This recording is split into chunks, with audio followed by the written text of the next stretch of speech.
आप सभी को ATC A2D चैनल में स्वागत है।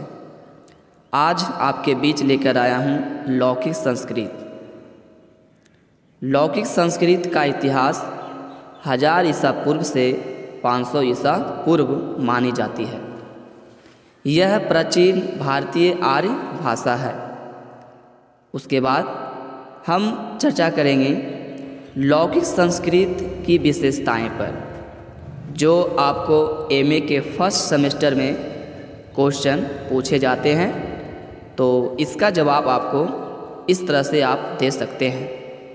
लौकिक संस्कृत की निम्नलिखित विशेषताएं हैं, जो इस प्रकार से हम आपको बता रहे हैं। इस तरह से अगर आप लिखिएगा तो आपको नंबर आ सकता है।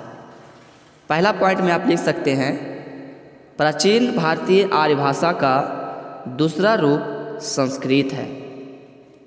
दूसरा पॉइंट में आप लिख सकते हैं, लौकिक संस्कृत या संस्कृत को क्लासिकल संस्कृत भी कहा जाता है। तीसरा पॉइंट में आप लिख सकते हैं, यूरोप में जो स्थान लैटिन भाषा का है वही स्थान भारत में संस्कृत का है।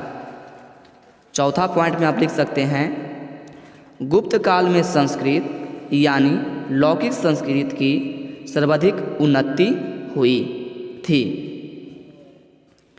पांचवा पॉइंट में आप लिख सकते हैं, लौकिक संस्कृत का विकास उत्तरी भारत में बोली जाने वाली वैदिक कालीन भाषा से माना जाता है।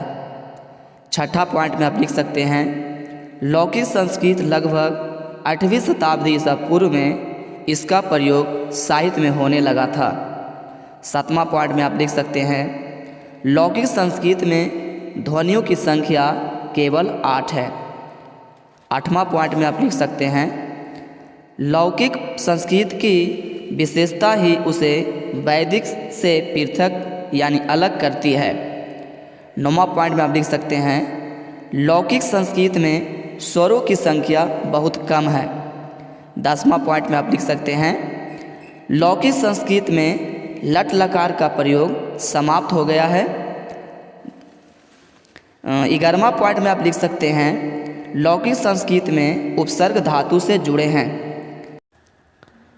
13वां पॉइंट में आप लिख सकते हैं, लौकिक संस्कृत में सत्वी एक वचन विलुप्त नहीं होता है। 14वां पॉइंट में आप लिख सकते हैं, लौकिक संस्कृत में व्याकरण के नियमों का अनुसरण करना अनिवार्य है। 15वां पॉइंट में आप लिख सकते हैं, भाषा में स्वरों का उपयोग विलुप्त हो गया है।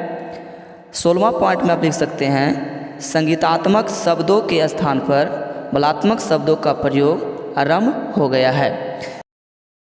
इसी तरह का लौकिक संस्कृत को और विशेषता जानने के लिए आप हमारे चैनल से जुड़े रहें। हम नए नए सविताओं को विशेषताएं लेकर इस चैनल पे आते रहेंगे। तब तक के लिए धन्यवाद। जय हिंद, जय भारत।